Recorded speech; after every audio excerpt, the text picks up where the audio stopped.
Hey guys, tonight we're going to take a closer look at one of the strangest scandals from the royal courts of Europe.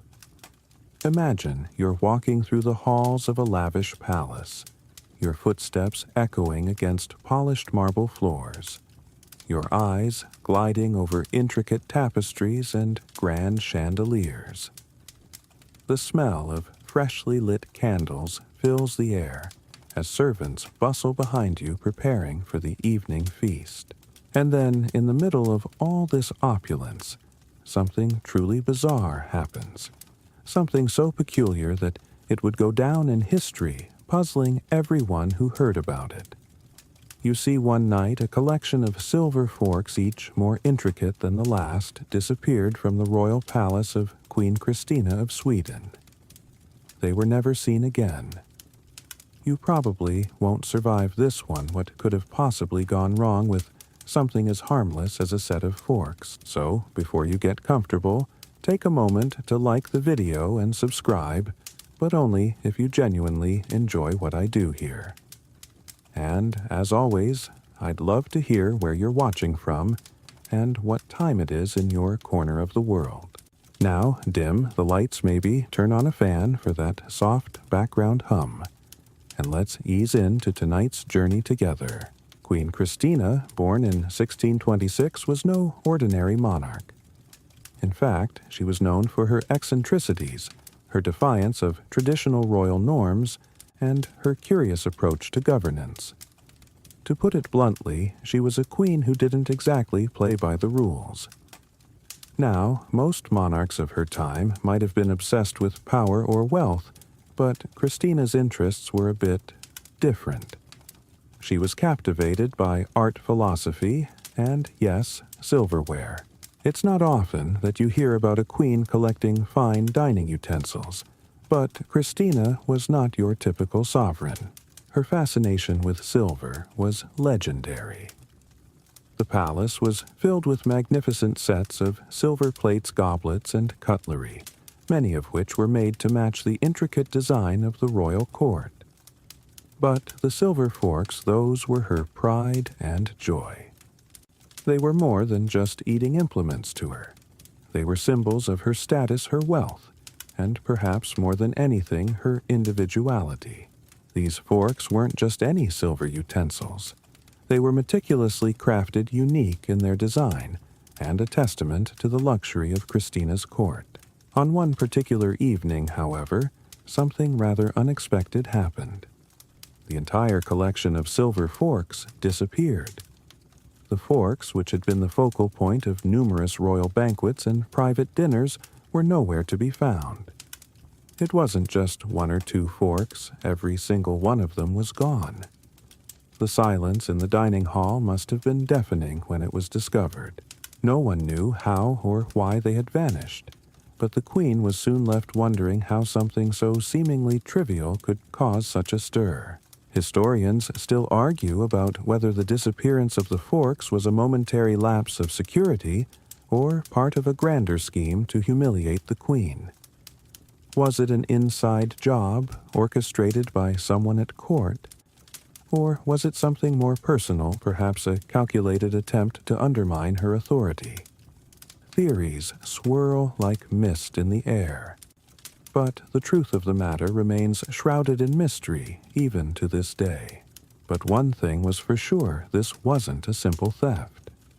It was a royal scandal that would send shockwaves through the palace, stir whispers among the courtiers, and turn a set of silver forks into a symbol of something much greater. A deeper intrigue at the heart of Queen Christina's reign. It wasn't long before the rumors began to fly. Who would have taken such a valuable collection? Would someone so bold dare to steal from the queen herself? The whispers soon turned into open suspicions. As word spread, people at court began eyeing each other with growing suspicion. Some believed it was the work of one of Christina's enemies, someone who had long resented her refusal to conform to the expectations of a queen. Others wondered if it might have been an act of rebellion, perhaps an anonymous protest against Christina's defiant rule. As Christina sat in her royal chambers pondering the missing forks, she must have felt an unsettling weight in her chest. Not because of the loss of silver, no, that could be replaced, but because of the scandal it had caused. But here's the thing. Queen Christina was not one to let a scandal go unnoticed. She was used to being the center of attention after all. Her reign had been anything but ordinary, and her refusal to marry, her rejection of the typical royal duties, and her embrace of what many saw as unwomanly hobbies made her a figure of intrigue across Europe. So, for her, the theft of the silver forks might not have been as catastrophic as it would have been for a more traditional ruler. But it certainly wasn't something to be brushed off. The question remained who had taken them. The answer wasn't as simple as it seemed. As we move deeper into this mystery, we'll begin to unravel the complex web of relationships and rivalries that existed within Queen Christina's court. But the truth? Well, that may still surprise you. But remember, there's more to this story than meets the eye. Because the disappearance of the forks wasn't just a scandal. It was a glimpse into the heart of a court that was already teetering on the edge of chaos. And the drama that would unfold was far from over. As the days passed, the disappearance of Queen Christina's beloved silver forks became the talk of the court, and even the greater Swedish nobility couldn't help but gossip about it. It wasn't every day that a royal dining set went missing after all. And Christina, as unconventional as she was, hadn't been prepared for this kind of crisis. The royal household was a delicate balance of grandeur, tradition, and power, and the loss of these forks, symbols of wealth and aristocracy, was a crack in the carefully crafted image she had built over the years. Now, if we take a step back, we'll see just how unusual Christina's reign had been. Most monarchs in 17th century Europe adhered to the traditional roles expected of them. They married strategically to secure alliances. They produced heirs to continue dynasties. And they dressed and behaved in accordance with courtly expectations. But Christina, well, she rejected all of that. She never married, despite pressure from her advisors, and her decision to remain single was one of the many ways she defied the role that society had set out for her. Historians still argue whether her defiance was a bold act of self-expression or a desperate attempt to forge her own identity in a world that was determined to define her by her gender. What is certain, however, is that Queen Christina didn't give a fig about adhering to traditional gender norms or the expectations placed upon her. She was a ruler who preferred the company of scholars, artists, and philosophers over the more conventional politicians and aristocrats who typically populated royal courts. She was a queen who wanted to be remembered for her intellect, her passion for the arts, and her refusal to conform. So, when something like the silver forks went missing, it became not just a personal loss, but a symbol of the deepening tension between her and the more conservative factions of her court. The theft seemed almost like the culmination of a long-running undercurrent of resentment among the courtiers. Queen Christina's refusal to marry had long been a bone of contention with her advisors. Her father, King Gustavus Adolphus, had left her with a kingdom to rule, but no real instruction on how to be a queen. Without the guidance of a husband, Christina was left to carve her own path, one that defied tradition at every turn. Her court was often filled with artists and philosophers rather than statesmen, and her interests lay more in intellectual pursuits than in matters of governance. And of course, there were the rumors, always the rumors. It was said that Christina's refusal to adhere to the usual feminine standards of beauty and propriety irked the courtiers, many of whom had hoped for a more conventional queen. She didn't spend hours perfecting her appearance, and she had little interest in hosting the type of lavish royal functions that would typically reinforce her status. Instead, She spent her time on scholarly pursuits, hosting intellectual salons and engaging in philosophical debates that didn't always sit well with the more conservative factions of her court. It's easy to imagine how this would have left some of her advisors and indeed members of her court feeling both resentful and perplexed. For centuries, monarchs were meant to be symbols of tradition and continuity, not intellectual rebels. But Christina refused to be boxed in. She even dressed in men's clothing on occasion to the shock and awe of the nobility.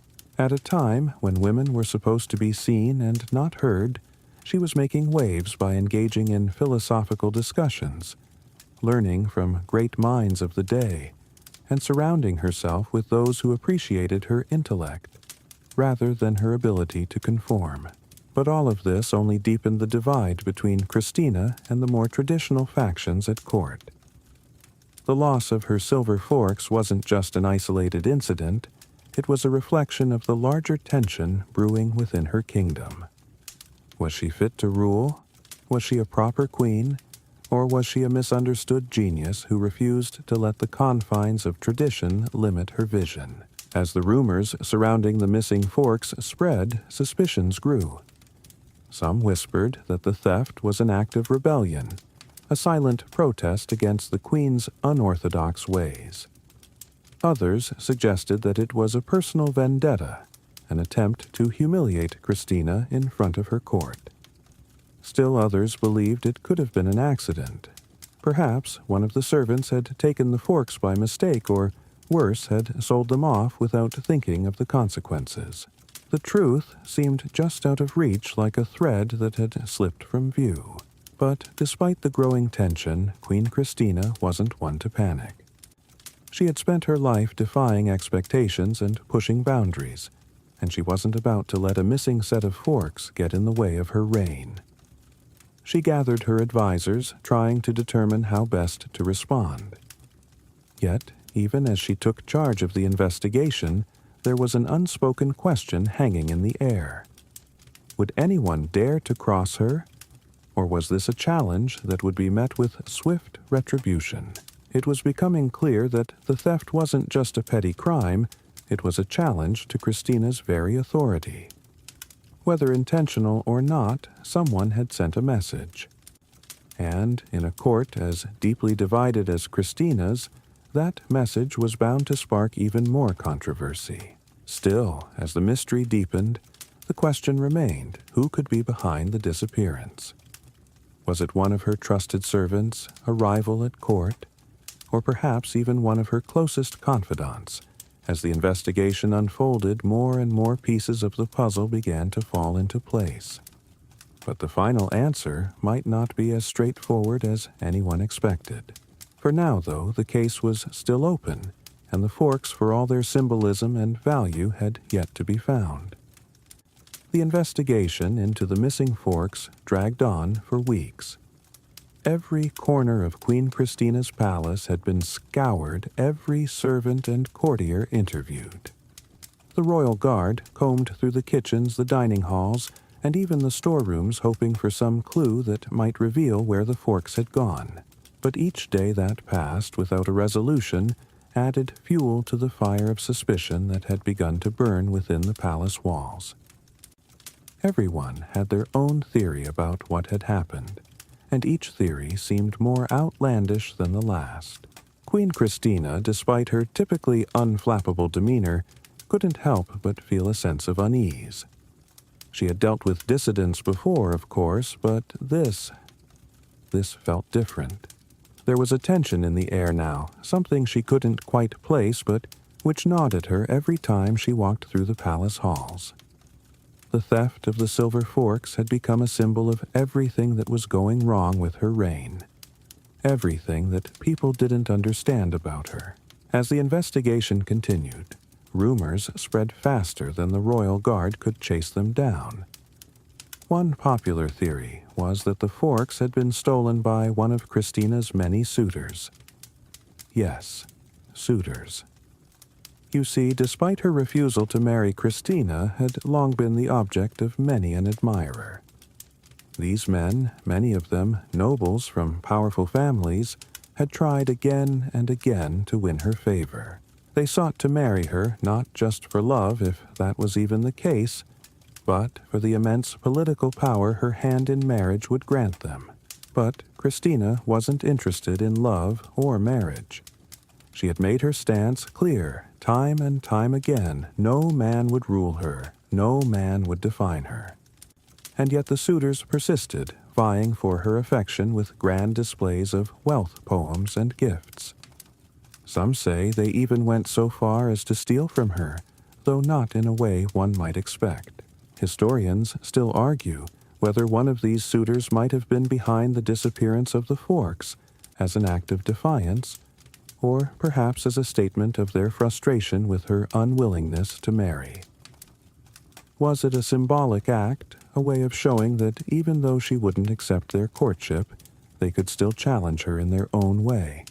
But here's the thing, if one of the suitors had stolen the forks, it would have been an audacious move. After all, these were no ordinary forks. They were symbols of Christina's status, an extension of her identity as a ruler who refused to conform. To take them would have been not just a theft of silver, but a theft of power, a quiet assertion of dominance in the very heart of her court. And it wasn't just the suitors who were speculated to have played a role in the disappearance. Some at court believed that the theft was part of a larger conspiracy to destabilize Christina's rule. It wasn't exactly a well-kept secret that many in the Swedish nobility were unhappy with Christina's reign. They thought her eccentricities, her refusal to marry, and her focus on intellectual pursuits were all signs of weakness. To them, a queen who didn't fit the mold of a traditional monarch was a queen who couldn't be trusted. Theories of palace intrigue ran rampant. Some whispered that members of the royal court had taken the forks not for monetary gain, but as a form of protest against Christina's defiance of tradition. If the forks could be taken symbols of the queen's individuality, then perhaps the monarchy itself could be undermined. Despite the swirling rumors, Christina remained determined to get to the bottom of the mystery. After all, if someone at court had stolen the forks, it would reveal something much more troubling about her reign than simply the loss of valuable silver. It would reveal a deeper resentment, a level of discontent that threatened the stability of her entire court. In the midst of all this, Christina had no intention of letting the matter slide. In her usual style, she took control of the investigation with a cold, calculating resolve. She summoned her trusted advisors, interrogated every member of her household staff, and even instructed her servants to keep a closer eye on the nobles who had been most vocal in their criticism of her. Christina wasn't one to show vulnerability, but she knew that in order to maintain control, she would have to confront the growing suspicions head-on. But as the investigation wore on, it became increasingly clear that there were no easy answers. The forks hadn't been sold, they hadn't been melted down for their silver, and they hadn't been stashed away in some secret chamber. It was as though they had simply vanished into thin air, leaving only a trail of whispers and questions behind. At this point, you might be wondering, could it really be possible for a set of royal forks to disappear without a trace? Surely someone must have seen something, heard something, or left behind some kind of clue. And yet every lead seemed to fizzle out as quickly as it appeared. The forks weren't in the kitchens, they weren't in the royal vaults, and they certainly weren't with any of the royal courtiers. But that's the thing about mysteries, they rarely offer simple answers. And, as Christina stared at the empty dining table where the forks once gleamed under the soft glow of candlelight, she couldn't help but feel a growing sense of dread. Was the theft an isolated event, or did it mark the beginning of something much larger? The possibility that someone in her inner circle could betray her, someone she had trusted, was a thought that was almost too unsettling to entertain. But even the most loyal of servants had their breaking points. As Christina leaned back in her chair, her mind racing, she realized something the silver forks might have been gone. But the larger question loomed larger than ever. Who could she trust? And more importantly, what was this theft really about? But for now, the investigation was far from over. There were still many more questions to be answered, and Christina was ready to dig deeper. The forks were just the beginning. As the investigation continued, Queen Christina grew more and more restless. The missing forks had become a symbol of something deeper, a shadow hanging over her court casting doubts where once there was certainty. It wasn't just the theft itself that bothered her. It was the unsettling realization that her closest confidants might not be as trustworthy as she had believed. To think that one of them might have been involved in taking her prized silver forks, her most personal possession, was a betrayal she was unprepared for. Despite the court's whispers, Christina did not let her composure slip. She maintained the air of royal detachment that had come to define her, but her inner circle began to notice the subtle changes. Her meetings with her advisors grew shorter, more curt. The artists and philosophers she had once surrounded herself with found themselves quietly excluded from her daily routine. Even the vibrant salons, once full of stimulating conversation and intellectual exchange, were becoming more sporadic. The theft had done something to Christina that no amount of political scheming could have.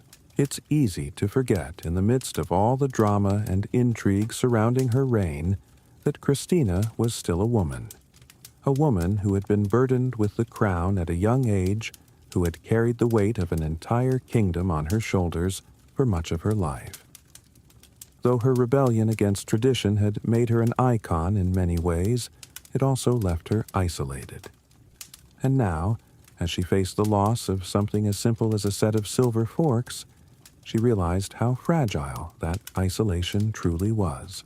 Historians still argue whether her emotional withdrawal from court during this time was a result of the stress caused by the missing forks, or if it was part of a larger existential crisis. Christina had always known that she was different. Her disinterest in marriage, her rejection of the traditional role of a woman in the 17th century, and her embrace of masculine traits had made her a ruler unlike any other. But with the forks gone, she began to wonder whether her refusal to conform had led her to a lonely and precarious throne. The mystery surrounding the theft had now consumed her. Every meal, every public gathering became an occasion for speculation. Who could be behind it? Was it someone she trusted, or worse, someone who once claimed to be her friend? The theories surrounding the theft grew darker with each passing day, each piece of gossip adding another layer of tension to an already fraught atmosphere. Christina's court was on edge, and the missing forks had turned into a metaphor for all the cracks in her reign. But the tension wasn't confined to the court. Rumors of Christina's unorthodox ways had already spread beyond the palace walls. The European nobility, already wary of her refusal to marry now, had even more ammunition to question her judgment. The theft of the forks, so public and so personal, became yet another example of her inability to conform to the expectations of a monarch. The whispers began to take on a more insidious tone. Was Christina losing control? Yet, even as the speculation swirled, Christina didn't give in to panic. She doubled down on her investigation, determined to uncover the truth. There was a quiet defiance in her approach.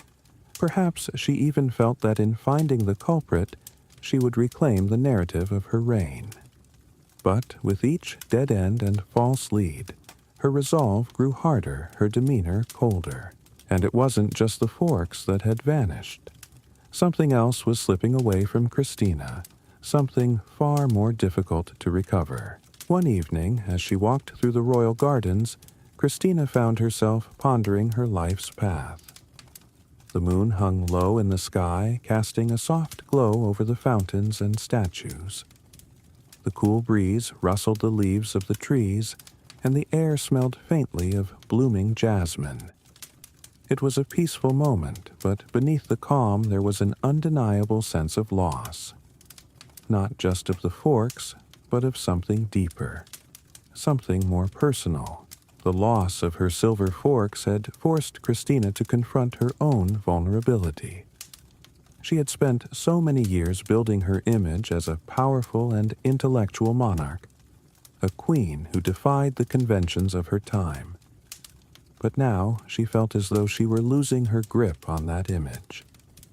The forks had been an emblem of her individuality, a small personal reflection of her reign. To lose them felt like a surrender, a crack in her carefully constructed armor. But Christina wasn't one to wallow in self-pity. No, she was a fighter, and she wasn't about to let this theft break her. So, with renewed determination, she set out to find the culprit. But with each passing day, her search seemed to grow more elusive.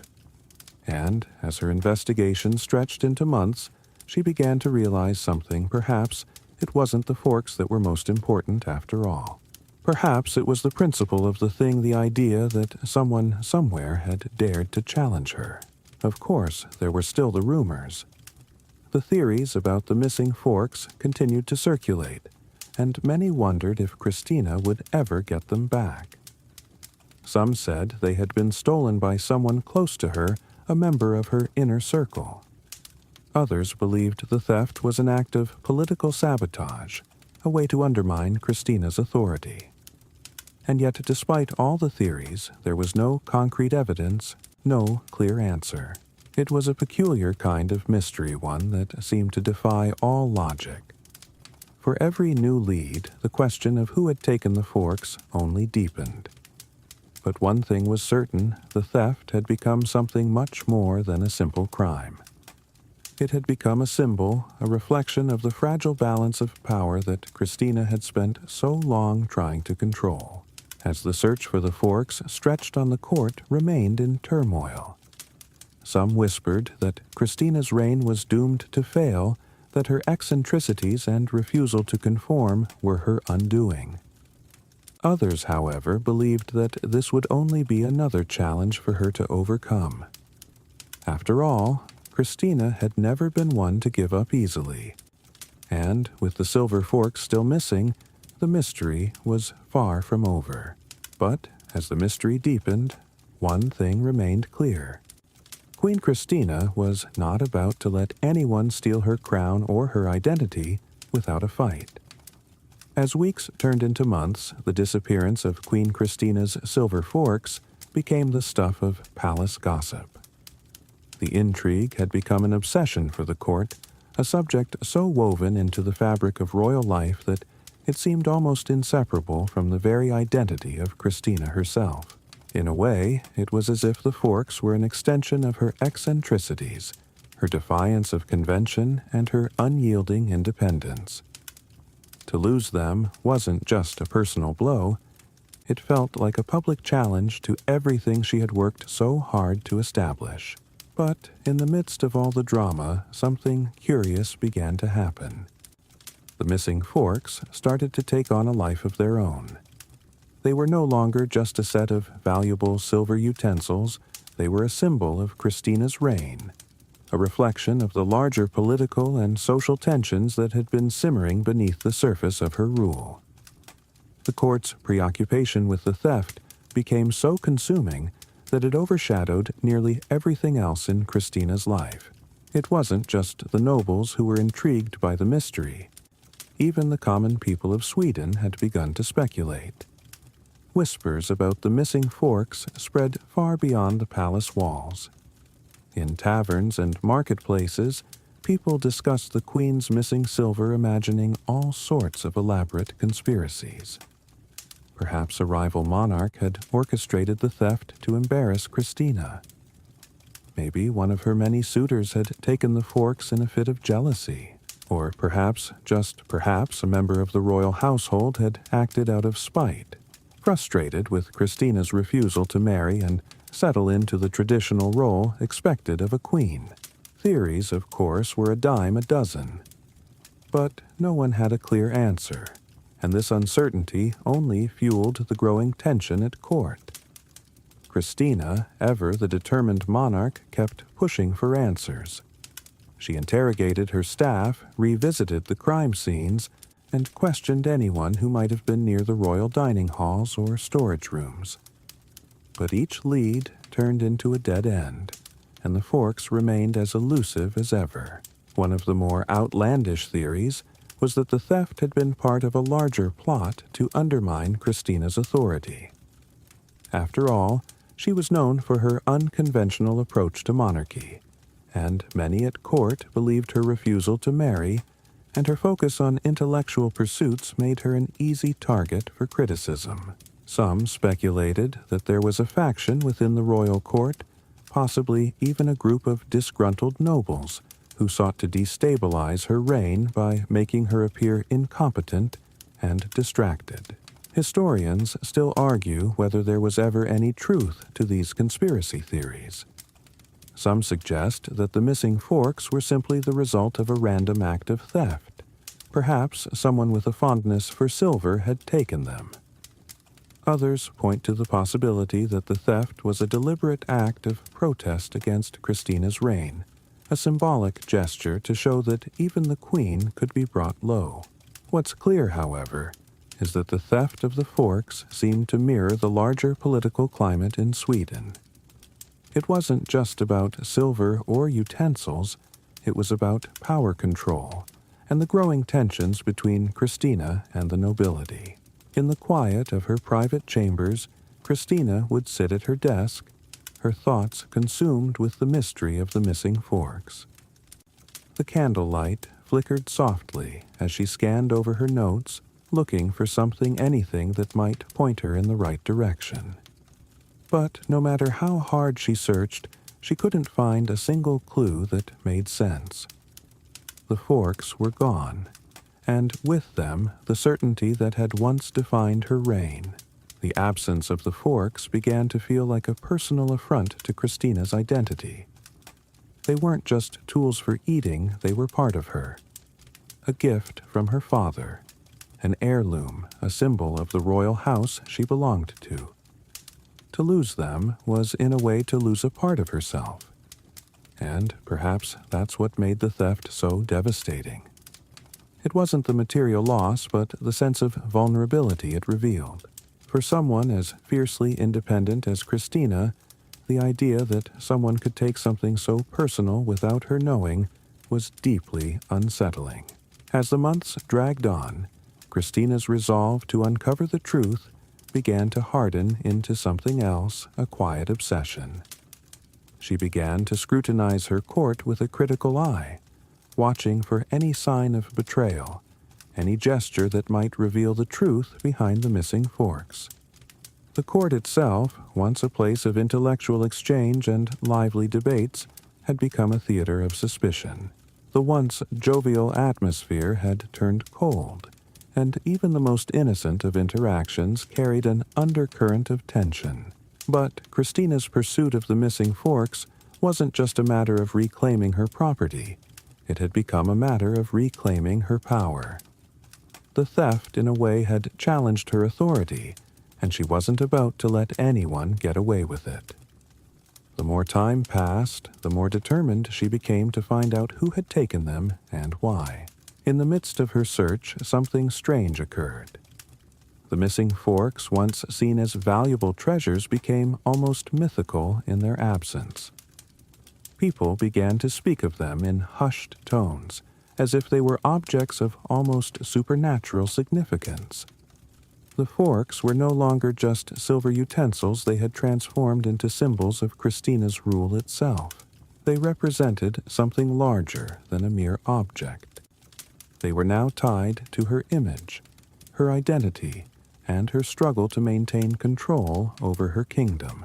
But despite her best efforts, the mystery remained unsolved. And as the months wore on, Christina found herself asking a troubling question. What if the forks were never meant to be found? What if the theft was part of a larger scheme, one that went beyond simple theft and spoke to something deeper, something more insidious? This question lingered in Christina's mind as she wandered the halls of her palace one night, her footsteps echoing off the marble floors. The silence of the palace seemed almost oppressive, and for the first time in a long while, Christina felt truly alone. The moonlight filtered through the tall windows, casting long shadows across the grand corridors. She stopped before a mirror, staring at her reflection for a long moment. The woman who gazed back at her was familiar, yet somehow different, more distant, more uncertain. The queen who had once defied convention with ease now seemed fragile, vulnerable in a way she hadn't been before. But then, as if on cue, the sound of a distant door creaking open broke the silence. Christina's heart skipped a beat. Was it her imagination, or had she just heard the soft scrape of silver against wood? The thought sent a chill down her spine. Could it be possible? Had someone found the forks at last? Or was this just another trick of the mind, a fleeting hope that would once again dissolve into nothing? With a soft sigh, she turned and continued down the hallway, her thoughts heavy with the mystery that had consumed her life for so long. The forks were still missing, and with them the answers she so desperately sought. But something told her that the truth, when it finally emerged, would be far more complicated than she could have ever imagined. The more Christina thought about the silver forks, the more it seemed like the search was going nowhere.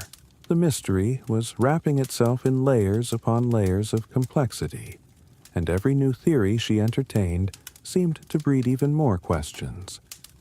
Her mind, once clear and focused on intellectual pursuits, was now tangled in a web of uncertainty that she couldn't escape. Every conversation she overheard, every seemingly innocent glance from her courtiers, made her wonder, could they know something I don't? It was a maddening thought. Was she losing control of her own kingdom? Was her rule no longer the unchallenged center of power it had once been? The court at Stockholm, once so full of life and intellectual fervor, had taken on a strange, almost ominous atmosphere. The absence of the forks hung in the air like a shadow, an unspoken presence that colored every interaction. Christina's own nobles began to act differently, wary and tight-lipped, as if every word they spoke might be scrutinized and turned into a clue. There were murmurs, whispers, and glances exchanged when Christina wasn't looking, but no one dared to speak openly about the missing forks. Perhaps they feared they would draw suspicion upon themselves. Maybe in their own way they were as caught up in the mystery as she was. The missing silver became something of a collective obsession, an enigma that everyone in the court had a stake in. Meanwhile, Christina herself was growing increasingly obsessed with finding the culprit. Her obsession was no longer just about regaining what had been lost, it had become a battle for control. Every morning she would rise early, slipping into the royal palace's quieter halls before the rest of the court stirred. The silence of those hours gave her a strange sense of peace. She would walk the empty corridors, passing rooms that had once been filled with scholarly discussions and philosophical debates, now silent and locked away. She couldn't help but wonder if there were other secrets hidden in these rooms. Secrets no one would share, but that perhaps someone in the court knew. Historians still argue whether Christina's fixation on the missing forks was an expression of her personal frustrations or a deeper political statement. Some believe her search was a way of reasserting her independence, asserting control over her court and her image. Others claim that it was simply a matter of pride, a queen who refused to be made a fool of, even by something as seemingly trivial as silver cutlery. Whatever the reason, one thing was clear, The stakes of this seemingly trivial theft had escalated far beyond mere dinnerware. As the weeks turned into months, the mystery continued to deepen. There were moments when Christina thought she might be on the verge of discovering the truth, only for another dead end to present itself. She interrogated her household staff, questioned the guards, and inspected the palace's storage rooms herself. In fact, Christina's once pristine reputation for intellect began to be overshadowed by the incessant search for the missing forks. She was no longer just a queen. She was the woman in pursuit of silver, and the court was watching. One of the most perplexing developments in the mystery came when Christina received an anonymous letter delivered under the cover of night, claiming to know the whereabouts of the forks. The letter itself was written in elegant handwriting, almost too perfect, and contained a single cryptic sentence. The forks have been hidden in plain sight beneath the eyes of those who seek them most. At first, Christina was almost hopeful. Could it be that someone had finally come forward with information? She immediately ordered an investigation into the letter's origins, only to find that the handwriting was unfamiliar, and the paper was of a type that wasn't common in the royal palace. There was no trace of the sender, and the letter itself offered no clues as to where the forks might be. It was a frustrating moment for Christina, another roadblock in an already exasperating journey. Still, the letter planted a seed of doubt in her mind. What if the forks had never really been stolen? What if they were somewhere right under her nose in a place she had already searched 100 times? Could it be possible that the thieves were not outsiders, but insiders? People close to her who were playing a game she didn't fully understand. This idea troubled Christina. After all, if someone close to her had orchestrated the theft, it would mean that she had been betrayed by those she trusted the most. It was a prospect that she could hardly bear to entertain. Betrayal was something that for all her bravado and defiance, Christina could never truly prepare for. Her court was not just a group of nobles, it was a family, albeit a dysfunctional one at times. But betrayal from within that family that would shake her to the core. As the search for the forks continued, Christina's demeanor began to change. The once determined and sharp-witted queen had started to show signs of wear. Her face, always so composed, now carried a hint of frustration. Her mind, once focused on grand intellectual pursuits and questions of philosophy and governance, was consumed by something far more trivial. The missing silver forks, which had once seemed so insignificant, had become the axis upon which her world seemed to revolve. This was the moment historians would later note when Christina's rule began to shift. The queen, who had once been a symbol of enlightenment and intellectual power, now seemed vulnerable. She had been so focused on the larger political and philosophical questions that she had overlooked the small, seemingly insignificant details of court life. Details like a set of silver forks. But it wasn't just her reputation as a ruler that was on the line. It was something deeper. Christina's identity had always been bound up with her intelligence and her independence, her rejection of convention, and her refusal to conform to the traditional role of a monarch. The missing forks weren't just stolen objects, they were a challenge to her very sense of self. To lose them was to lose control over the narrative of her own reign, and that more than anything was what hurt the most. As Christina paced the halls of her palace, her thoughts swirling, a new theory began to form in her mind. Perhaps the mystery wasn't just about the forks. Perhaps it was about her. Could someone or something be testing her limits, pushing her to the edge? Was she meant to confront this mystery as a personal trial, not just a political one, and with that thought, the next step of her journey would take shape, a journey that would lead her deeper into the heart of the mystery than she ever anticipated. But first, she would have to face her own demons. and that it seemed was where the real answer lay. As Christina delved deeper into the mystery of the silver forks, a new layer of complexity began to emerge. The idea that the theft might be a personal trial, a test of her resolve, became ever more tantalizing. After all, she had spent much of her life rejecting the roles that society had imposed on her, shaping her own destiny as a monarch and philosopher. To be faced with a problem as petty and mundane as stolen silver seemed beneath her until now. Perhaps the forks weren't a mere loss of property, but a direct challenge to her ability to govern and control her surroundings. Could it be that the theft had become symbolic of a larger threat? But Christina wasn't the type to back down from a challenge, no matter how trivial it might seem. She had already gone against the tides of tradition by abdicating her throne as Queen of Sweden, opting instead to live life on her own terms. She had rejected marriage-forsaken motherhood and sought to surround herself with artists, intellectuals, and philosophers, none of whom cared about the power and wealth that normally defined royalty. To her, the pursuit of knowledge and intellectual freedom was far more valuable than any crown or title. So why was this theft the disappearance of some forks gnawing at her so relentlessly? Historians still argue about the extent to which Christina's intellectual curiosity turned into obsession.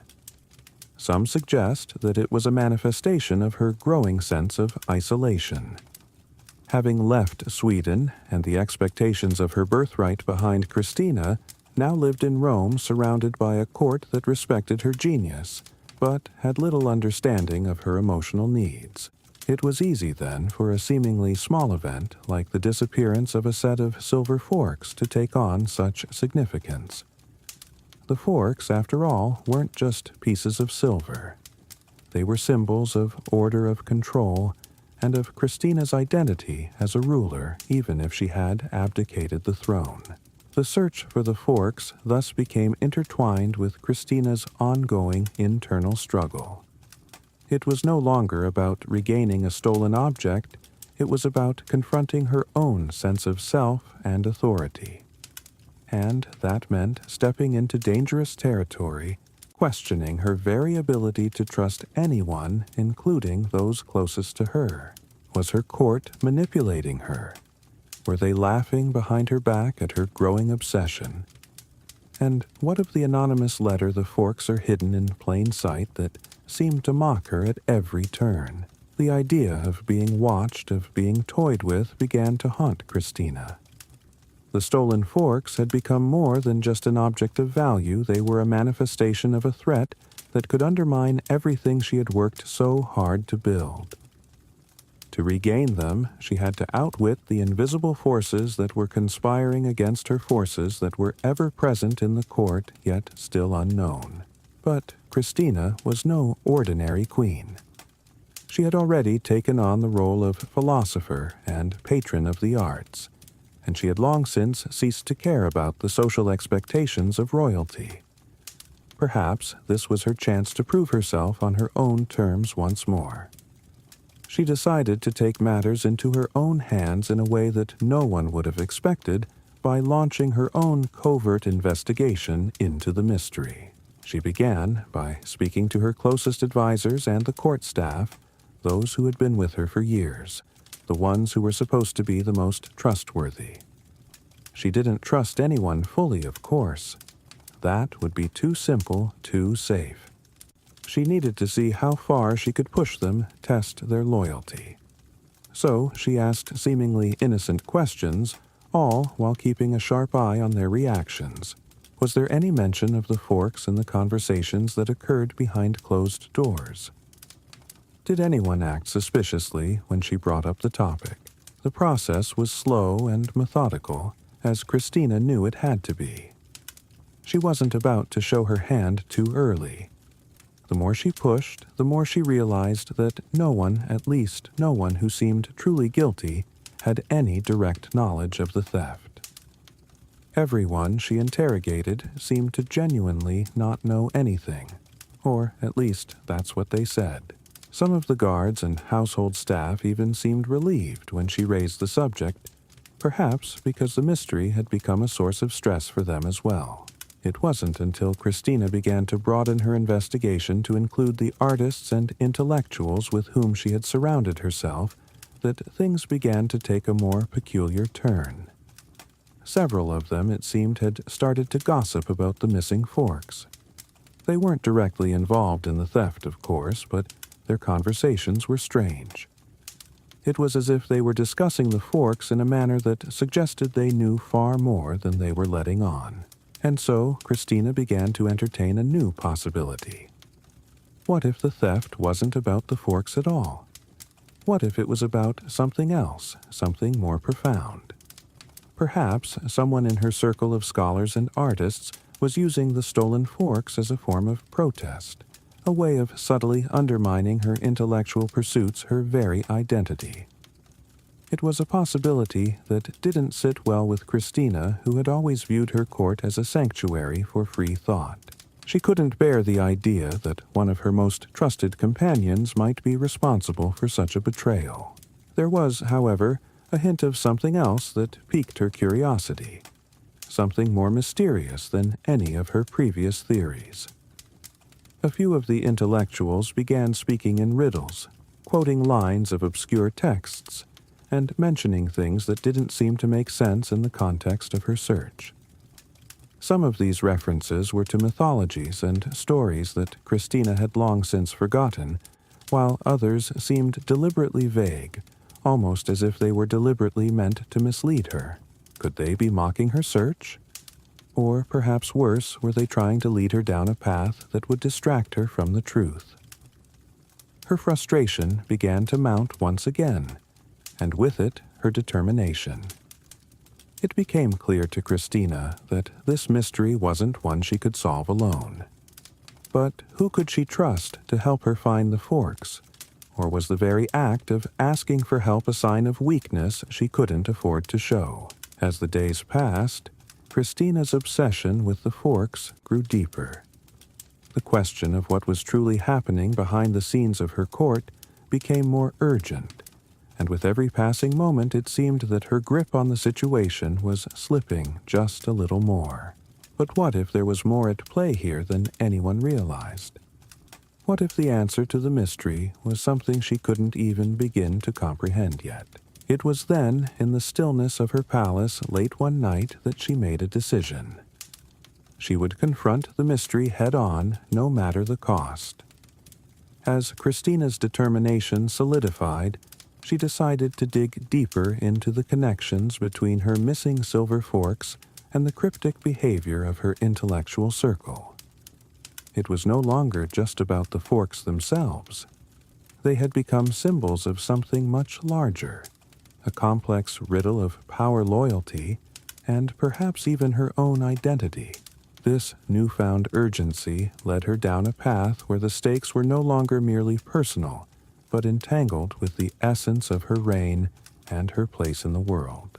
Her obsession with finding the forks had begun to erode her usual confidence, and with it, the cool detachment that had marked her reign as Queen of Sweden.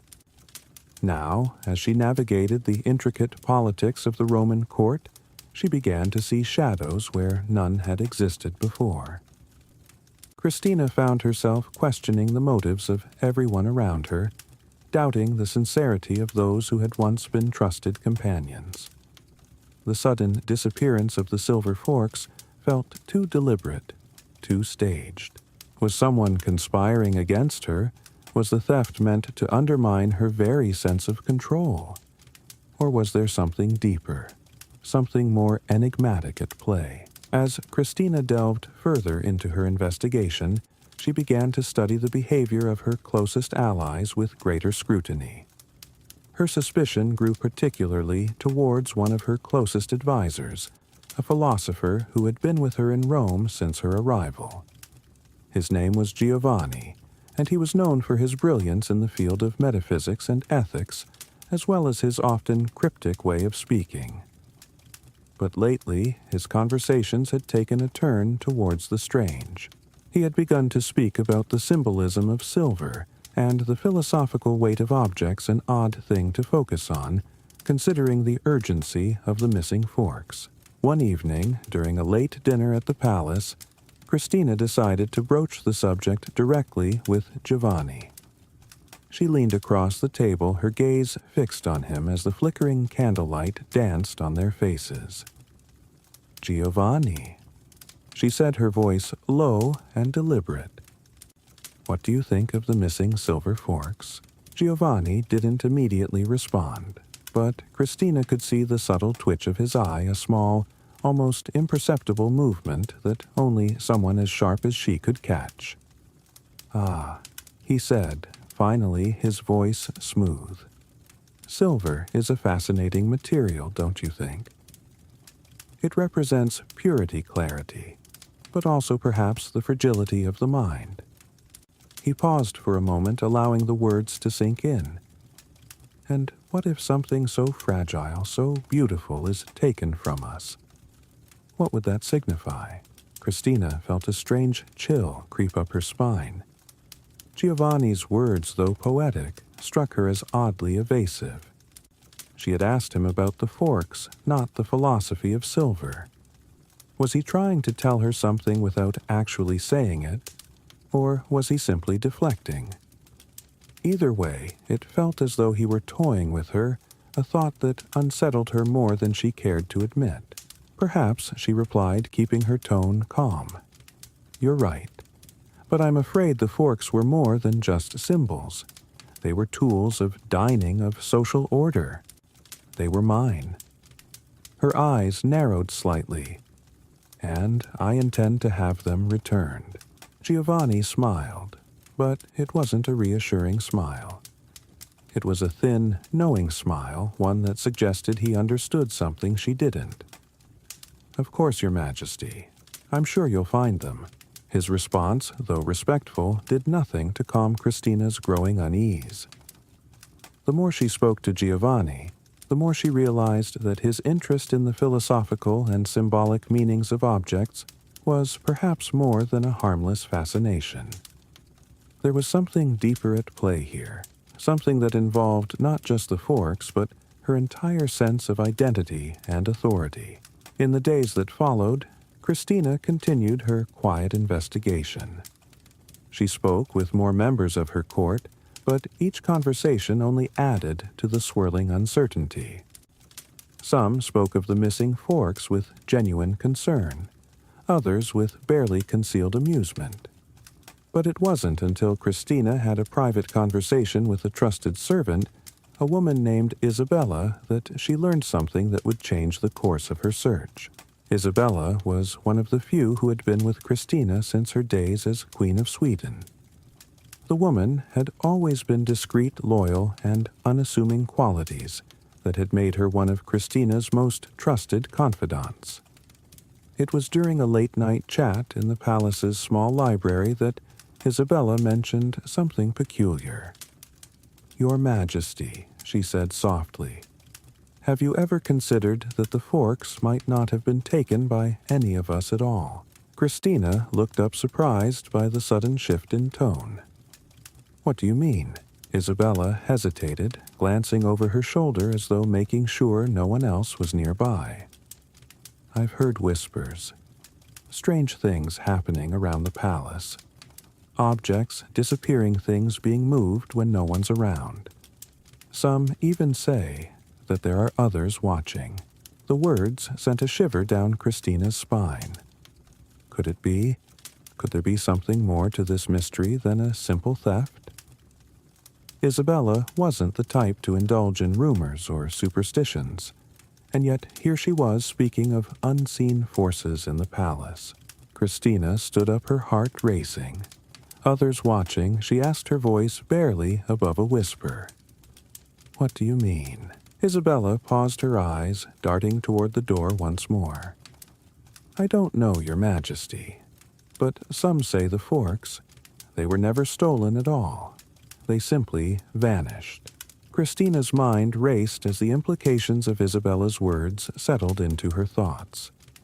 Vanished. It wasn't just theft. It was something far more mysterious.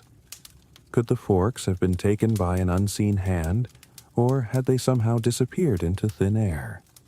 The idea seemed absurd, and yet there was a part of Christina that could no longer dismiss the possibility. The pieces of the puzzle were starting to fit together, but the final picture remained elusive, just beyond her reach. What if the answer to the mystery was tied not to those around her, but to something deeper, something older and more enigmatic than anything she had imagined? The truth, Christina realized, was far more elusive than any of her previous theories. And, as she prepared for the next phase of her search, she knew that nothing would ever be the same again. But what if the answer lay in an entirely unexpected place? As Christina's thoughts swirled, she found herself unable to dismiss the strange turn of events surrounding the missing forks. Isabella's words echoed in her mind. They simply vanished. What did that mean? Was she suggesting something supernatural, or was there a more rational explanation lurking in the shadows? Christina didn't believe in ghosts or curses, at least not in the traditional sense. Yet there was something undeniably odd about the entire situation. Could it be that the disappearance wasn't just a theft, but an event tied to forces beyond her control? In an attempt to make sense of everything, Christina began searching through the dusty archives of the palace. She pored over old journals, letters, and records, hoping to find anything that could explain the strange circumstances. Her fingertips traced the fragile pages, feeling the crackle of time beneath her hands. The scent of old parchment filled the air, mingling with the faint trace of incense that lingered in the library. She had always loved this room, a place where history whispered to her in hushed tones. But now the silence felt oppressive. The weight of unanswered questions hung heavy in the air. Her search led her to an unexpected discovery. In the middle of a thick, weathered ledger, she found an entry detailing an ancient Roman ritual. The text was obscure, the language archaic, but Christina's sharp mind was quick to decipher the meaning. The ritual was said to involve the disappearance of objects, specifically treasured possessions, like silver utensils. According to the account, the ritual was intended to symbolically cleanse the individual of attachment to material goods, a process that would allow them to achieve greater enlightenment. Could it be, had someone in the palace deliberately subjected her to such a ritual? Historians still debate the true nature of these ancient Roman practices. Some argue that they were simply symbolic gestures, while others believe they had real mystical significance. Regardless of the truth, the thought that someone might have intentionally linked her forks to such a ritual disturbed Christina deeply. Was she being tested? If so, by whom and why? The more she thought about it, the more convinced she became that the answer was not straightforward. There were layers to this mystery, layers that went far beyond the simple act of theft. Unable to shake the feeling that she was being watched, Christina returned to the dinner table with Giovanni. This time, there was no pretense of small talk or pleasantries. She went straight to the heart of the matter. "Giovanni," she said, her voice steady but sharp. "I need to ask you something directly. Do you know anything about a Roman ritual that involves the disappearance of objects?" Giovanni looked up from his plate, his face expressionless. For a moment he said nothing, and Christina wondered if she had caught him off guard. But then he spoke, his voice measured. "Why would you ask about such a thing?" His tone was calm, but Christina could detect a faint hint of something like unease or perhaps caution. "Rituals. Your Majesty can be powerful. They are not to be taken lightly." Christina leaned forward, her eyes narrowing. "I'm not asking about the power of rituals, Giovanni. I'm asking if you know something about the one I described. It's been on my mind, and I can't ignore it any longer." Giovanni remained silent for a long moment, his gaze fixed on the flickering candle in the center of the table. Then, with a slow exhale, he spoke again.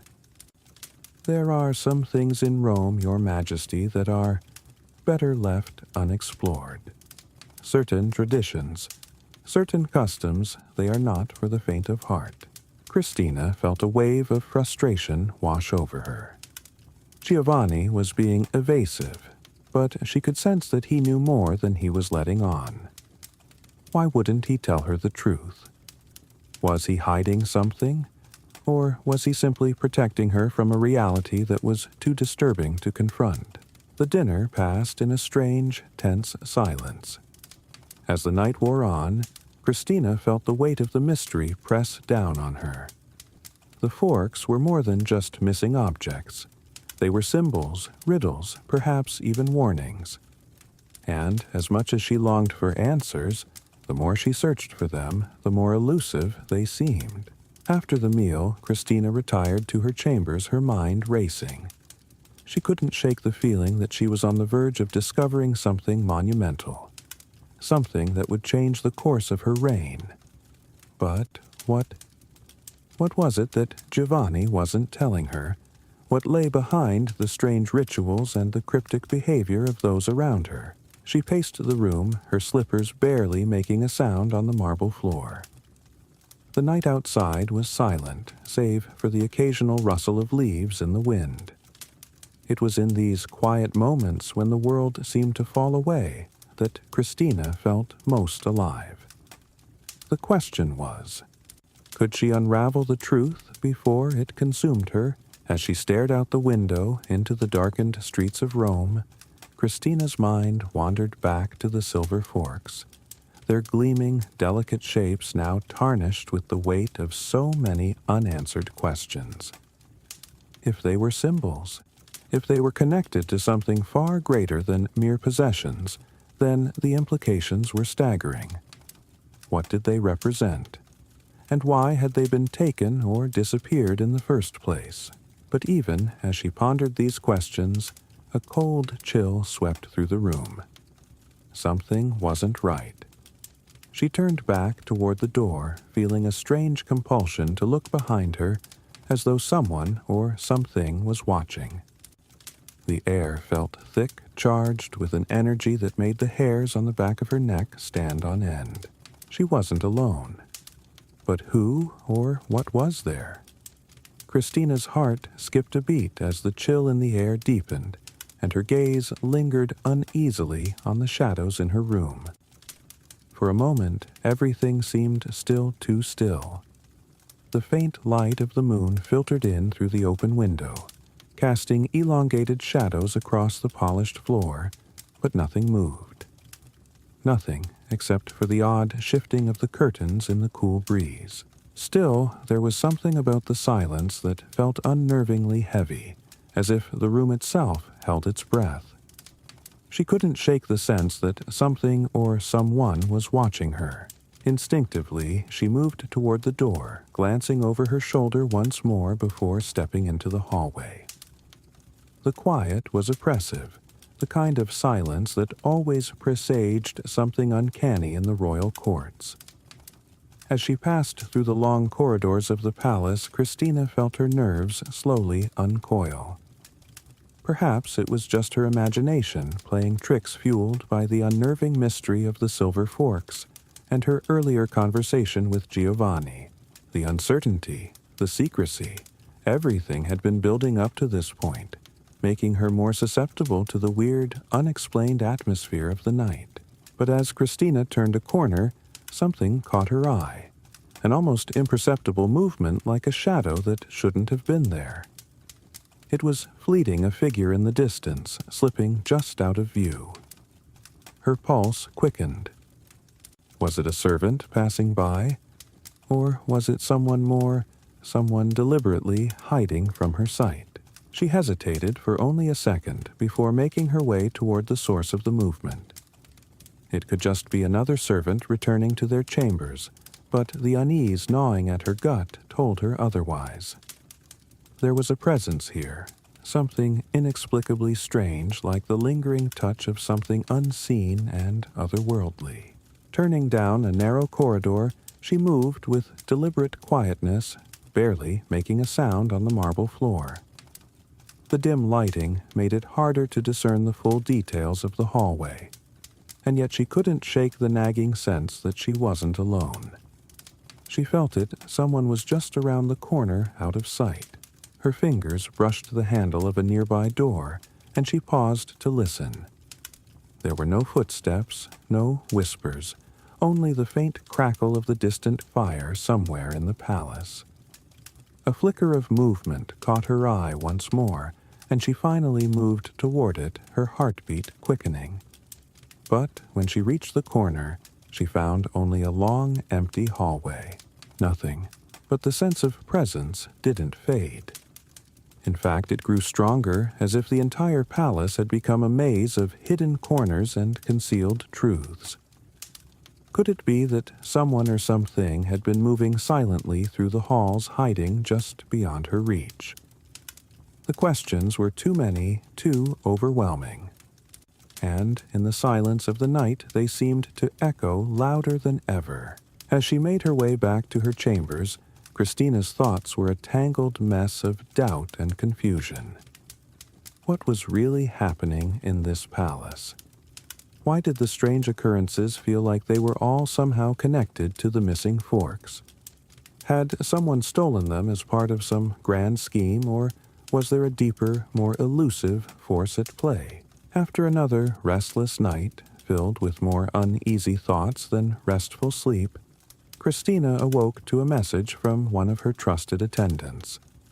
It was simple, short, and utterly alarming. "Your Majesty, there has been another strange disappearance." Her stomach tightened as she read the words. A disappearance. She knew exactly what that meant. Was it another object, another symbol of power gone missing? Or had something more sinister occurred in the dead of night? Christina's instincts kicked in, and she knew she had to act swiftly. The strange occurrences around her were no longer just random. There was something purposeful behind them, something that seemed to be closing in on her from every direction. Determined not to let fear rule her actions, Christina immediately set off to the source of the disappearance. She was prepared to confront whatever had been lurking in the shadows of her palace. As she approached the room where the latest incident had occurred, her thoughts once again turned to Giovanni and his cryptic warnings about unseen forces. Could he have been right? Was there some ancient power at play, one tied to the very walls of this place? When she arrived at the room, Christina was greeted by a shocking sight. The servant who had discovered the latest disappearance stood at the threshold, his face pale and strained. The room appeared to be in perfect order, except for one glaring difference. In the center of the floor, beneath the single shaft of sunlight that came through the window, was an old silver candlestick. It was the same kind of candlestick that had adorned Christina's own private dining table for many years, and it had vanished only to return by itself. Christina stared at the object in disbelief. The candlestick was an heirloom, a relic passed down from her ancestors. She could not comprehend how it had reappeared in this exact spot after being absent for several days. What kind of strange game was being played here? The forks were one thing, but this was something entirely different. Where did it come from? Christina asked, her voice barely above a whisper, as if speaking louder might shatter the eerie calm surrounding her. "I don't know, Your Majesty," the servant said, shaking his head. "It just appeared." A shiver ran down Christina's spine. The more she investigated, the less she understood.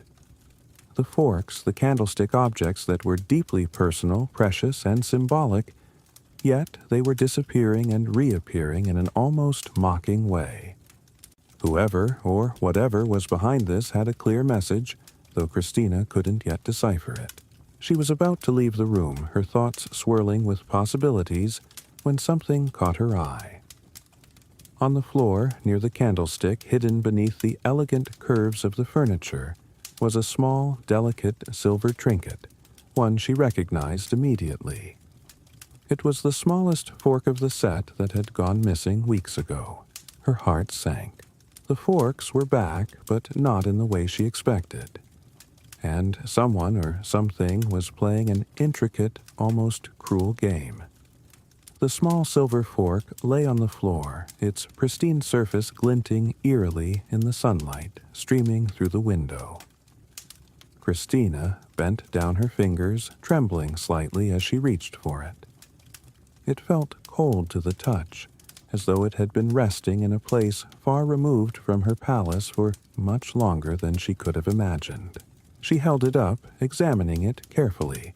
The same delicate curves, the same exquisite craftsmanship, the same signature engraving on the handle. It was unmistakably one of the missing forks from her collection. But how could it have returned like this?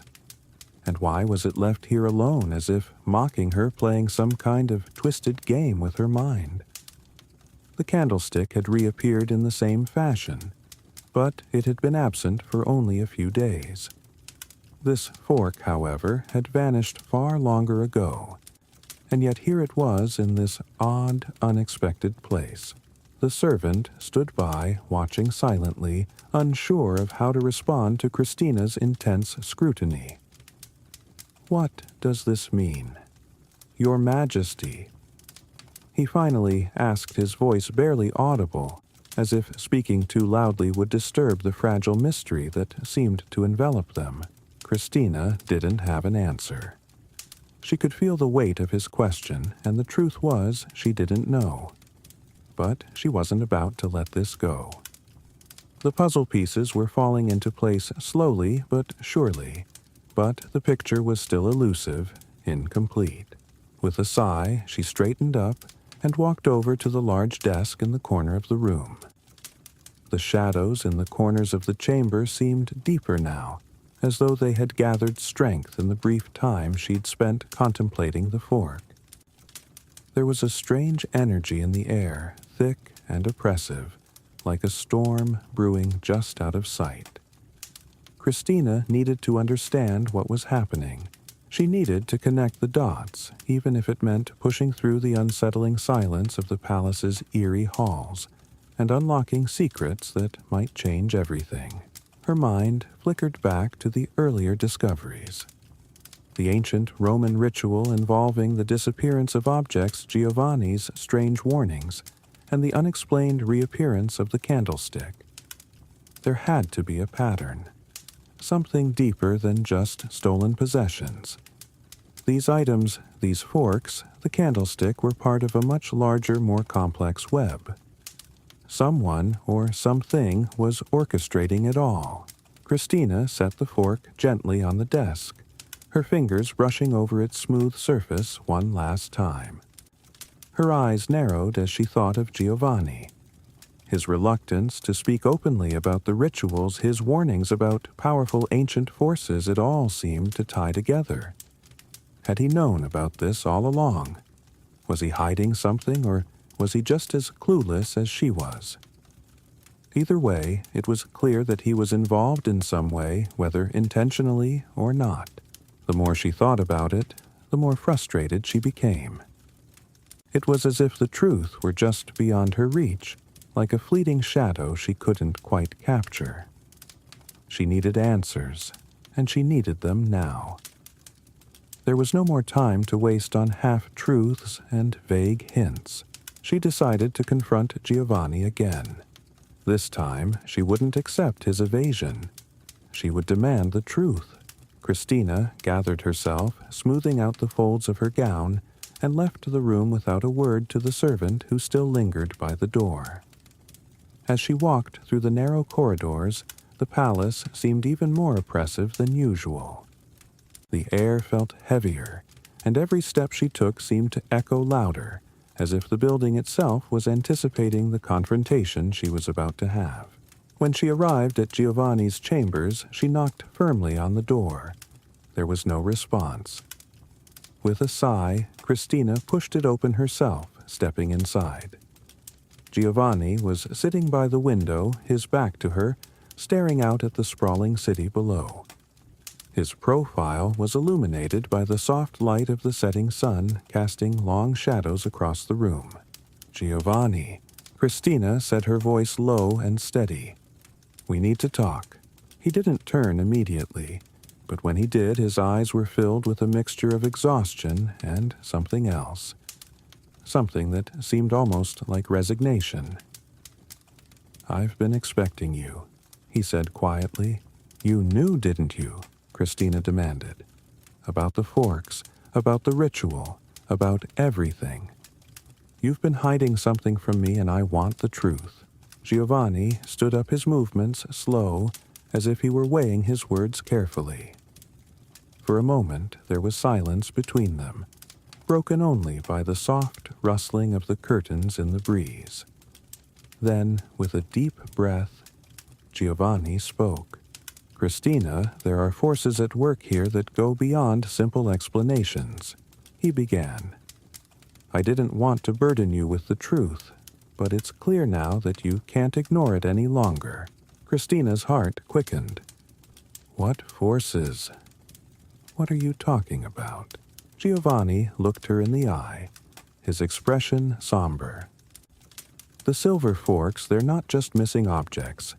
They are part of a much older tradition, one that was passed down through the royal family for generations. A tradition of testing the rulers, challenging them in ways that are difficult to understand." Christina's mind raced. A test. What kind of test? And why had it been imposed on her? "You see," Giovanni continued, "the royal family has always been bound to a code, a set of trials, if you will. The forks, the candlestick, these are symbolic items, objects that represent power, authority, and control. When they disappear, it is not just theft, it is a challenge to your reign, to your ability to lead." Christina absorbed his words, trying to make sense of them. "And you didn't think I needed to know about this, that I should have been prepared?" Giovanni's eyes softened. "I didn't want to frighten you, Christina. I thought it would be better for you to discover it on your own. But now it seems as though the game has escalated. Someone is testing you in ways that I can't fully explain." Christina felt a deep, unsettling knot in her stomach. Who is doing this? Who is behind it? Giovanni's gaze dropped, and for the first time Christina saw something like fear in his eyes. "I don't know, but it's someone close. Someone who knows how to manipulate the system. Someone who understands the power these objects hold." The weight of his words sank in, and Christina knew that whatever was happening was far more complicated and dangerous than she had ever imagined. The disappearance of the forks, the strange reappearance of the candlestick, the mysterious forces at play, they were all part of something much bigger, something far more sinister. And yet, as much as she wanted to understand it all, there was one question that remained. Was this test truly about her power, or was it about something even more personal? Before she could voice her next thought, the sound of a soft knock at the door interrupted them both. Christina turned toward it, her heart racing. What now?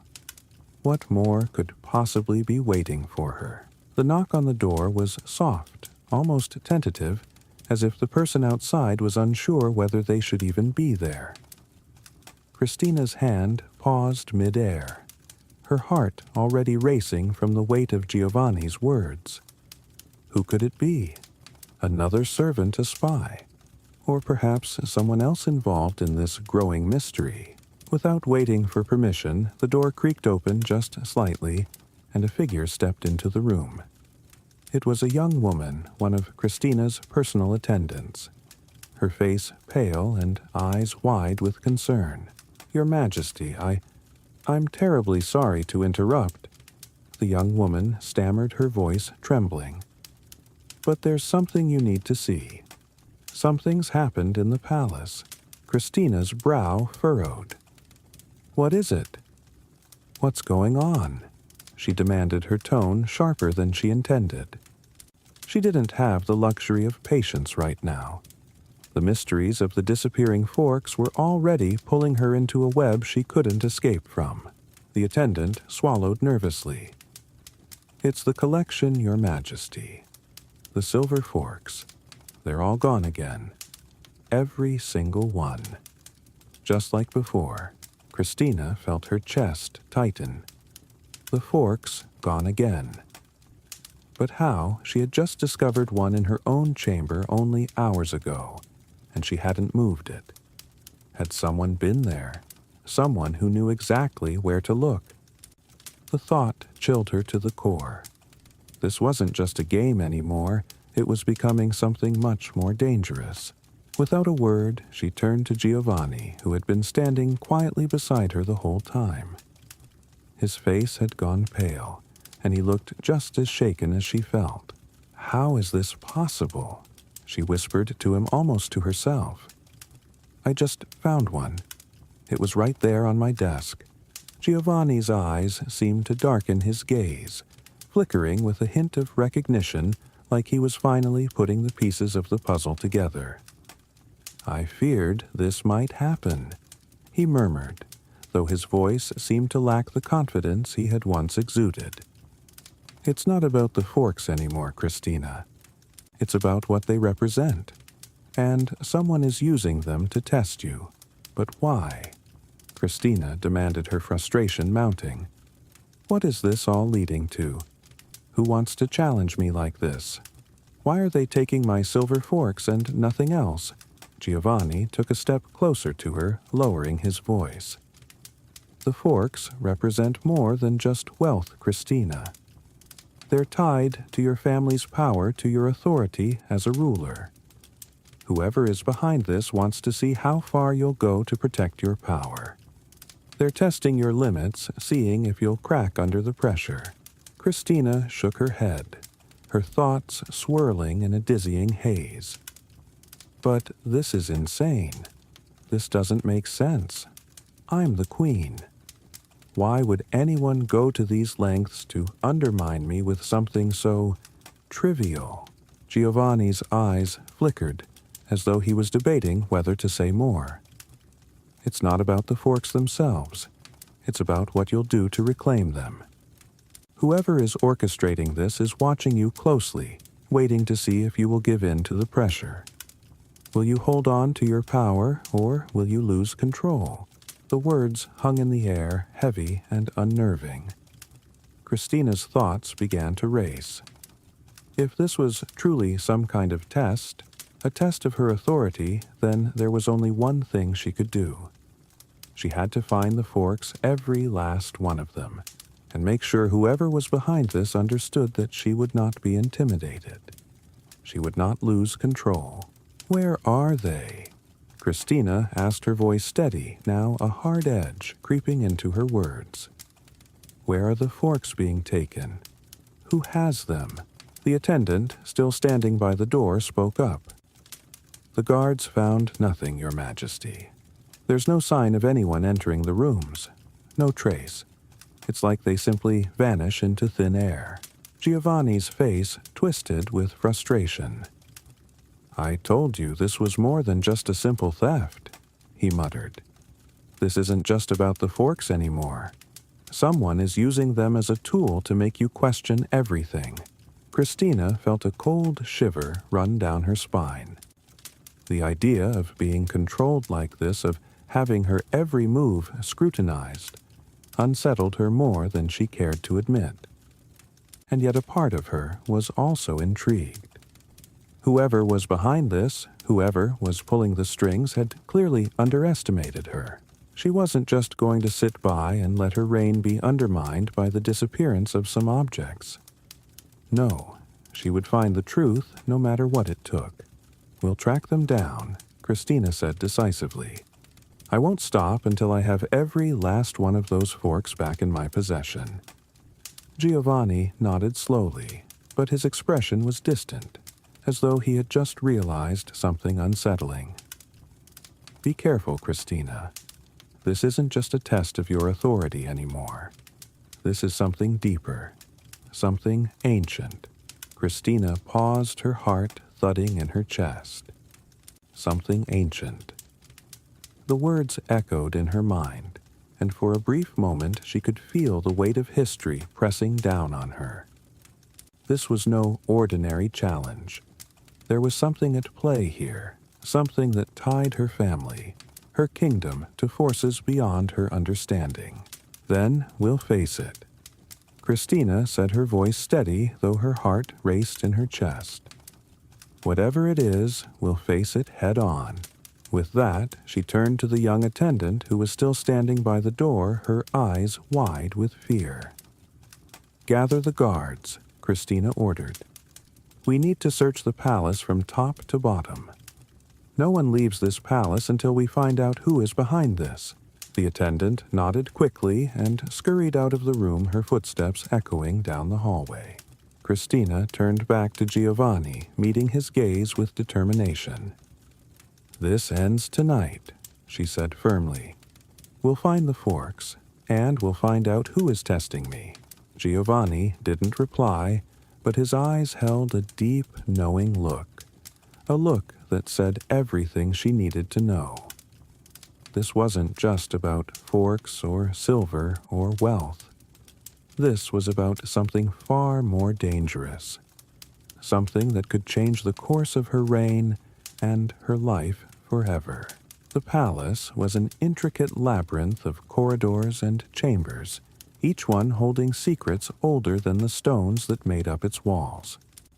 The cold, damp air echoed with the quiet shuffle of guards, their boots clicking against the marble floors as they moved in near silence, their lanterns casting eerie shadows on the grand but strangely empty hallways.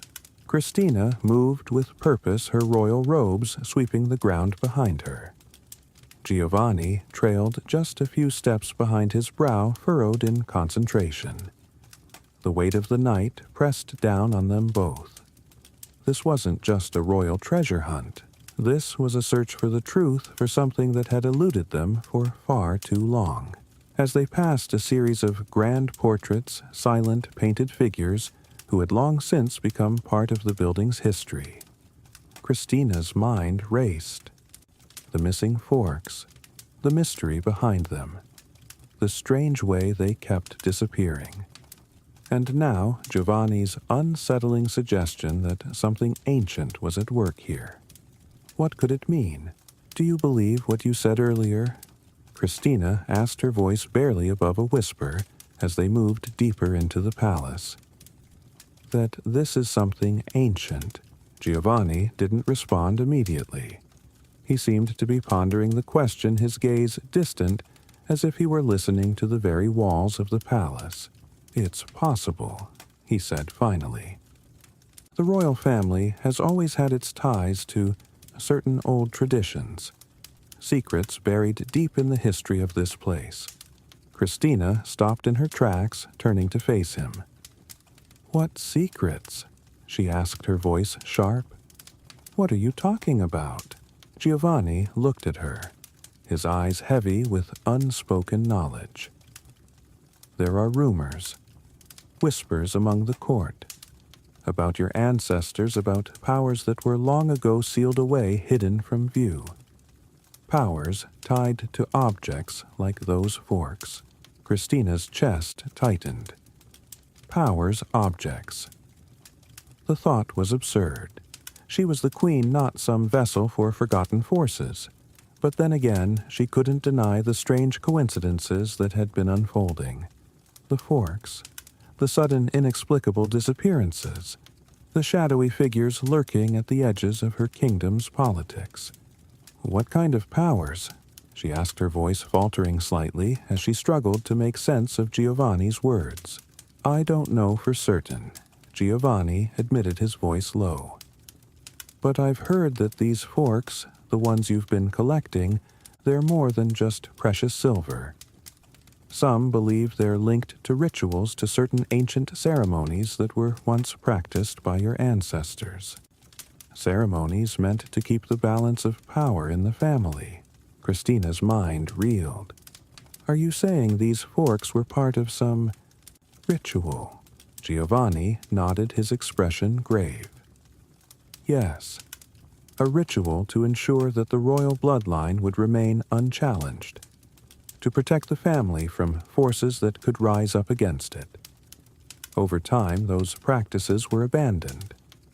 The forks, along with the rituals, were hidden, buried, forgotten. Christina felt a chill crawl down her spine. Her royal family, the lineage she had worked so hard to preserve, was now somehow connected to something darker, more mysterious than she had ever known. Something that involved rituals, silver forks, and hidden powers that could shape the fate of her kingdom. As they continued down the corridors, Christina's mind spun with 1,000 questions. If these forks were truly tied to something ancient, something beyond her understanding, then perhaps her search wasn't just about recovering lost silver. Maybe it was about recovering control over forces that, up until now, she hadn't even known existed. They reached the grand hall where a small group of guards was already assembled, their faces tense as they waited for orders. The palace had been searched top to bottom, yet nothing had been found. No sign of the missing forks, no clues. It was as though they had simply vanished into thin air. Any luck? Christina asked, her voice steady despite the growing anxiety in her chest. One of the guards stepped forward, shaking his head. Nothing, Your Majesty. We've searched every room, every corridor.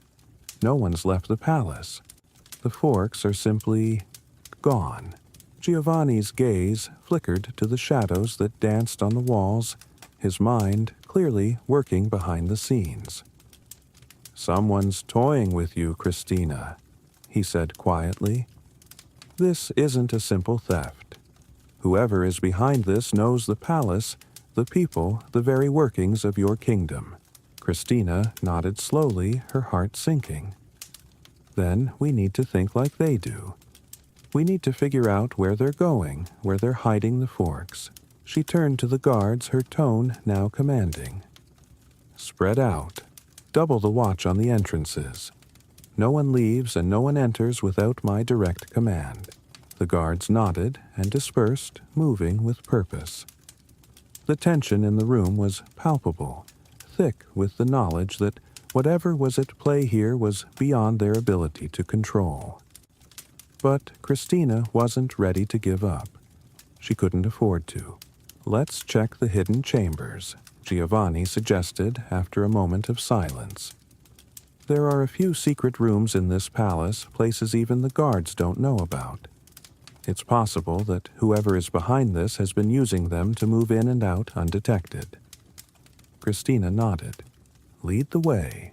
They made their way through the palace's hidden passageways, their footsteps echoing off the stone walls. The palace was dark now, only the flickering light of their lanterns guiding the way.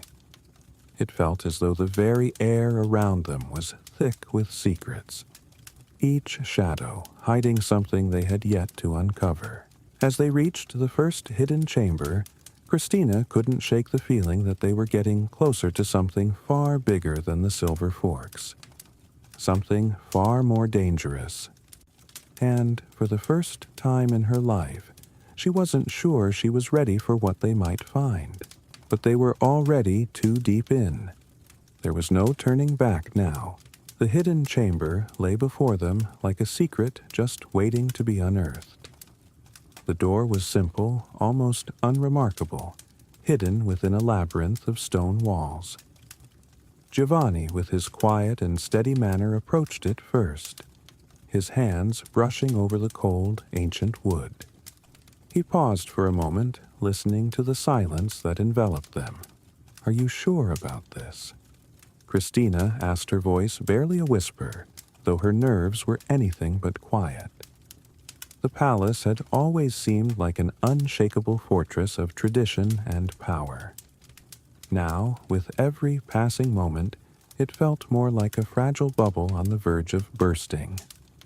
Giovanni didn't look back, his fingers tracing the intricate carvings on the door. We have no choice now. Whoever is hiding these forks is hiding something much more significant. If we don't uncover it here, we may never know the truth. Christina's heart skipped a beat as the door creaked open, revealing the dim interior beyond. The smell of old wood and the musty air filled her lungs, but it wasn't just the scent that made her shiver. It was the feeling of stepping into a forgotten world. A world that had been shut away for years, perhaps even centuries, locked behind the walls of the palace. They stepped inside cautiously, the flickering lantern light casting long shadows along the stone floor. The room was surprisingly large, much larger than Christina had expected. Shelves lined the walls, but instead of books or artifacts, the shelves were filled with strange objects, relics of a time long past. Silver chalices, faded tapestries, old books that hadn't seen daylight in ages, and there in the center of the room, an ornate chest sat on a raised platform, its surface glinting with the faintest trace of dust. Giovanni made his way toward the chest, but Christina hesitated. There was something about the room that felt off, like the walls themselves were holding their breath, waiting for something to happen, as if it were watching them. "Do you feel that—" Christina asked, her voice hushed, though she couldn't have told you exactly what she meant. It wasn't fear per se, but a strange, unsettling sensation that crawled along her skin. Giovanni paused, then nodded. "Yes, it's the same feeling I've been having all along. There's something here, something older than the kingdom itself. Something that has been kept hidden from us." Christina glanced around again, her eyes tracing the objects on the shelves. She could almost hear the echoes of voices, whispers, murmurs from another time. "What are these things?" she asked, her curiosity piqued. "Why are they here?" Giovanni's hand hovered over a tarnished silver goblet, his fingers trembling slightly. "These are the artifacts of your ancestors, Christina. They were kept here away from prying eyes because they were part of rituals of power that your family once wielded. The forks, the chalices, the silverware, they were all connected." Her mind reeled. Her ancestors' power. It was all starting to sound less like a royal treasure hunt, and more like the unraveling of something far darker, more ancient than she could ever have imagined. "Giovanni," she said slowly, the words leaving her mouth in a whisper. "Do you think the forks are connected to this?" He turned to face her, his expression grave. "I do." With that, he moved toward the chest, the one item that seemed to be calling them, beckoning them forward. The ornate chest gleamed in the flickering light, its brass locks gleaming like eyes in the dark. With a soft click, Giovanni unlocked it and opened the lid, revealing something that made Christina's breath catch in her throat. Inside, nestled among velvet-lined compartments, were several silver forks, beautifully crafted, each one unique in its design but unmistakably familiar. Christina's heart pounded in her chest as she took a step closer. These weren't just any forks. These were the ones. The ones that had disappeared from her collection over the years, the ones that had been lost to history. But there was something else there, too. Something that didn't belong. A scroll, its edges frayed with age, rolled tightly and secured with a ribbon. The symbols on the parchment were ancient, written in a language that Christina couldn't understand. Yet she could feel the weight of it in her hands, as if it carried with it the knowledge of centuries. "Is this it?" she asked, her voice barely a whisper. She didn't need to ask, really. she already knew. This was what they had been searching for. The missing link, the final piece of the puzzle. Giovanni took the scroll from her hands, his fingers trembling as he unrolled it carefully. The symbols on the parchment seemed to shift and shimmer in the light, like they were alive. It was both beautiful and terrifying. This is more than just a record of your family's history, Giovanni said, his voice filled with awe. It's a ritual, a binding spell of sorts, a way to ensure that the royal bloodline remained unchallenged by outside forces. Christina's eyes widened as she absorbed his words. A ritual for what? To protect us, Giovanni nodded. To protect your family from losing power. These forks, these artifacts were part of a larger system that your ancestors used to maintain control. Each object was imbued with power, power that kept the bloodline intact. But as time went on, those rituals were abandoned. The forks disappeared, and with them the protection. Christina felt a chill run through her. And now someone is trying to bring it all back. To what end? Giovanni glanced up at her, his face pale. To control it. To control you. For a moment, everything seemed to stop. The weight of Giovanni's words hung heavy in the air. The room felt colder, and the shadows seemed to grow longer. The idea of anyone using this forgotten power to manipulate her to control her kingdom was more than Christina could bear. But there was no turning back now. She had to know the truth. She had to stop whoever was behind this, even if it meant uncovering all the dark secrets that had been hidden for centuries. As she turned to leave the chamber, her mind was already racing. The forks were just the beginning. The ritual, the scroll, the symbols, it was all part of a much larger story. A story that had been buried in the palace for generations, waiting to be discovered. And now she had to finish it. The world outside the hidden chamber felt like it was spinning at a faster pace than before. The unsettling truth they had uncovered weighed heavily on Christina's shoulders, pulling her thoughts in 1,000 different directions. What was once a simple mystery about her disappearing silver forks had morphed into a conspiracy, one that reached back to the very foundations of her family's power. Giovanni walked beside her, his steps slow and deliberate, the scroll in his hands still tightly rolled. They didn't speak for a long while. Neither of them could. Words felt too small for what had just been revealed. Too small for the implications, too small for the dangerous path they were about to walk down. Christina felt the cool evening air on her face as they stepped back into the palace corridors. The once grand hallways with their towering stone walls and intricate tapestries now seemed more like a maze of secrets. Each turned a new door, hiding something dark and ancient. Her heart thudded in her chest, and a strange dizziness swirled in her head. Was it the weight of what she had learned? Or was it the sensation that someone was always watching? The familiar feeling of being a pawn in a game she hadn't been told about gnawed at her. Giovanni, she said at last, her voice soft and distant. Who do you think is behind all of this? He didn't answer immediately, instead running his fingers through his hair, his gaze never leaving the floor.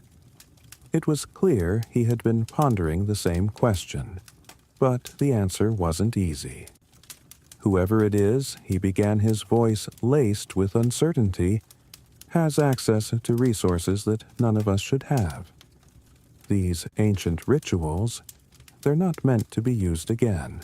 Christina's thoughts flickered to the mysterious figure she'd encountered only days before. The masked person who had lurked in the shadows of the palace. Had that encounter been more than just a fleeting, strange event? Had it been part of this long game? She shivered, rubbing her arms as if to ward off the chill creeping into her bones.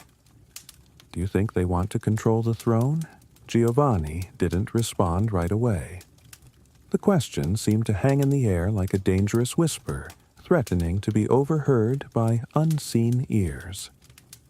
"I think they want something more," he finally said, his voice barely above a whisper. "They want to take the power that's embedded in your family's bloodline." The words hit Christina like a cold wave. She thought of her ancestors, their faces preserved in paintings throughout the palace. They had ruled with unchallenged authority, wielding power through their rituals and traditions. But now it seemed those rituals had been distorted, twisted into something far more sinister. Giovanni need to understand what this ritual means. "What it actually does," she said, her voice steady. Now, a resolve settling in her chest. He looked up at her, his eyes tired but determined. "We don't have time for that. We need to figure out who is trying to use it and stop them." Christina nodded. There was no time to waste. The ritual's power was too great, too dangerous to be left unchecked. Whoever was behind it was working with forces far older than the kingdom itself. They had to act fast before it was too late. But as they continued walking through the maze-like hallways, something caught Christina's eye. A familiar figure standing at the far end of the corridor. A figure that, despite the years that had passed, still felt like a ghost from her past. It was Count Alessandro, her former confidant, the man who had once been her trusted ally. He stood with his back to her, his posture stiff and guarded. And though his face was hidden in shadow, there was no mistaking the unmistakable air of authority that radiated from him. Giovanni Christina whispered, her voice tight. "It's him." Giovanni froze his hand instinctively, gripping the scroll tighter. "I thought he'd left the palace," he murmured. He was supposed to. Christina's heart began to race. Had Alessandro known more about the ritual than he had let on? Had he been part of it all along? Or had he merely been playing both sides in this dangerous game? As they drew closer, the figure turned, and Christina's stomach dropped. It wasn't Alessandro who stood before her. It was someone much worse. It was the masked figure. The same person who had been lurking in the shadows, the one who had watched her with those cold, unreadable eyes. But now this figure wasn't just a shadow. It was standing in the flesh as though summoned from some long-forgotten nightmare, wearing the same dark cloak that had sent chills down Christina's spine. The masked figure's voice was low and steady, but there was a hint of satisfaction that made Christina's blood run cold. "You found it, haven't you?" Christina swallowed hard, her mind racing to make sense of what was happening. "Who are you?" she demanded, her voice trembling despite her best efforts. The figure didn't answer immediately. Instead, they stepped closer, the shadows of their cloak swallowing the light around them. The tension in the air was thick, the kind of silence that clings to you like a heavy weight. "We both know what's at stake here." "Your Highness," the masked figure said at last, their voice tinged with an unsettling calmness. "But you are too late. The ritual has already begun." Christina felt the ground beneath her feet shift. The ritual wasn't something they were trying to stop anymore.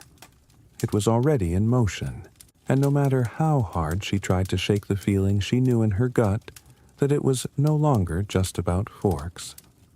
It was about her family's very future, and the people who would do anything to take it from her. "Why are you doing this?"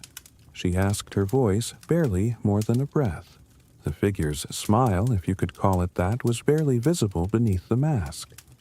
"Because they said softly, it is the way things were always meant to be." Christina's heart pounded in her chest.